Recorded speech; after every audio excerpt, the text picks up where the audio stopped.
Yvonne, what is the nicest thing a non-family member has ever done for you? Well, the nicest thing non-family members, this was actually more than one person, ever did for me happened shortly after my head injury in 2003. It was a little bit more than a year later. I had to have some major abdominal surgery.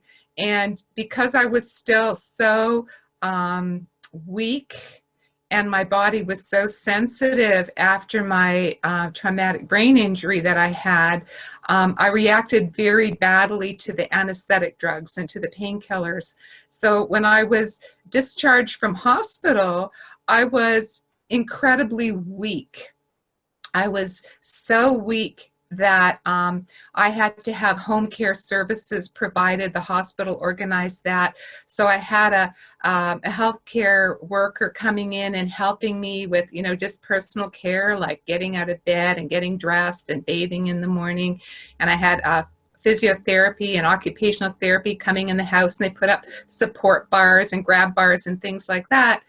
But I'm a mom, right? I had a son living at home. He was a young teenager at the time.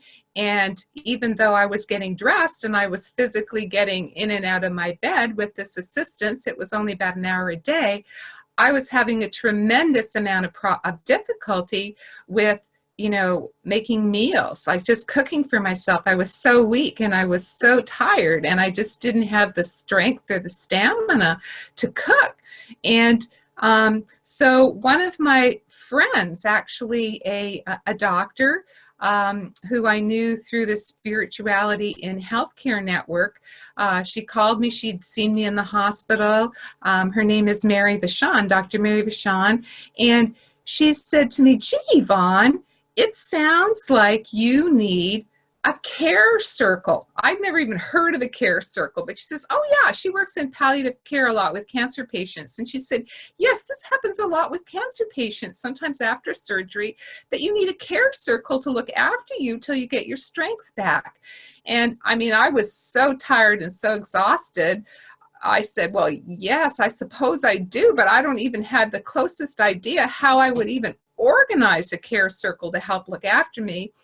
And Mary said, "Don't worry, I'll look after it." So Mary, who's very busy practicing as a psychotherapist, full-time working, called a couple of other friends that I knew, all people who were professionals who were working. She called Maria Thornton, who's a nurse who was also practicing. She called Jeanette McCullough, who was also a nurse who was also practicing. She called a couple of my other doctor friends, and she just told them, "Yvonne needs us right now. Let's form a care circle." So she got these doctors, and I can't believe it because they're all busy professional people, to look at their various schedules and coordinate between the bunch of them how they could provide a care circle for me. And I have named this group of people my army of angels, because they really were an answer to prayer, my army of angels. I just did not know how I was going to cook a meal or look after my son when I was in such a weakened state.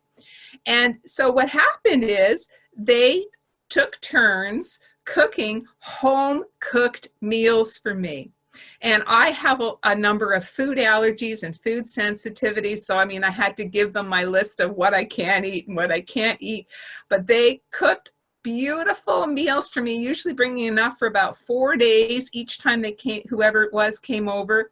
And then my son was living at home. My son has a very different diet from me. My son likes to eat meat. I'm not a big meat eater.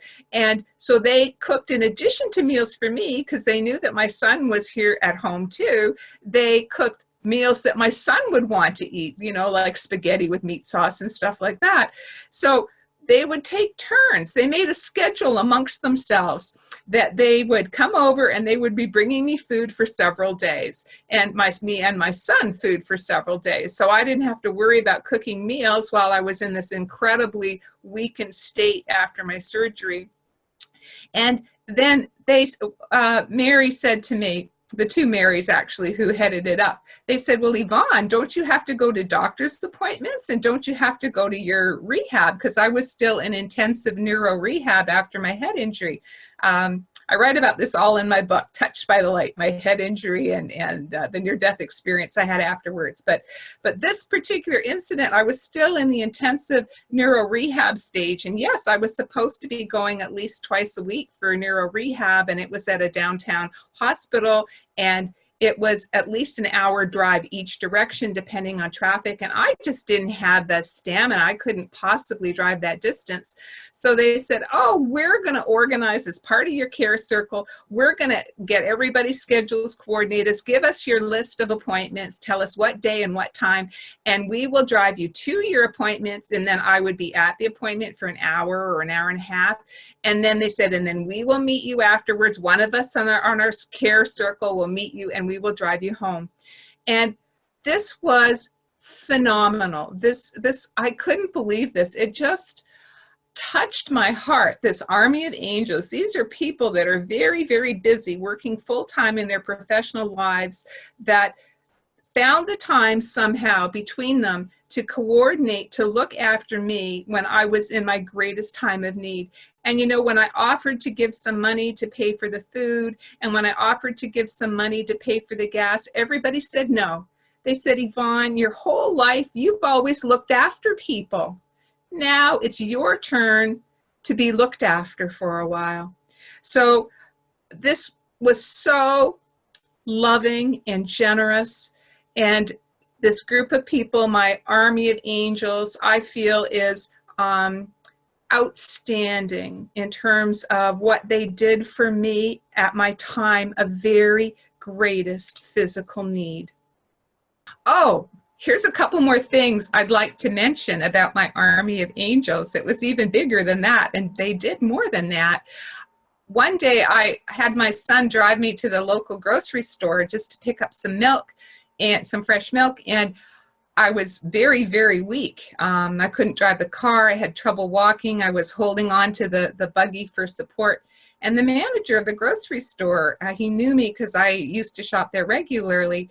He came and he came over to me and he said, Yvonne, are you all right? You look like you're not feeling that well. And so I explained to him that I was recovering from surgery and I was really feeling quite weak. And he said, well, Yvonne, you should have told me. I'll deliver groceries for you. And he gave me his private phone number and said, you just phone me when you're finished with your grocery shopping today. You get your son to drive you home, but I will deliver you groceries until you feel strong enough to come in here. And this was not something that I even knew was a service they provided. And I think it officially was not a service they provided back in those years, but he did it as a personal friend to me. So I guess the spirit of the army of angels expanded to the manager of the grocery store in my neighborhood. And the other thing that my army of angels did that I wanted to mention, which was so beautiful, is they also made a schedule for phoning me so that I would not feel isolated. That they realized that since I was housebound and not getting out and not getting any contact with people, that I might get lonely. So they made a schedule, and I couldn't believe this. I wondered, why am I getting so many phone calls? But they made a schedule where at least one of them in this group of the army of angels, it was their assignment that they were supposed to call me. So they wanted to make sure that somebody called me every single day, because someone didn't deliver food every single day or drive me every single day. And this continued for several months, even after I got strong enough to start driving myself to medical appointments again and strong enough to start doing my own grocery shopping and cooking. My dear friends in this army of angels still continued to call me every day, and then it gradually tapered down to a few times a week. And then I would say almost for a year, they agreed among themselves that at least once a week they would call me so that I would not feel isolated. So I think the love demonstrated by this army of angels is just incredible, and I am grateful to them eternally. I bless them, and I'm grateful for them for being there for me at my time of need.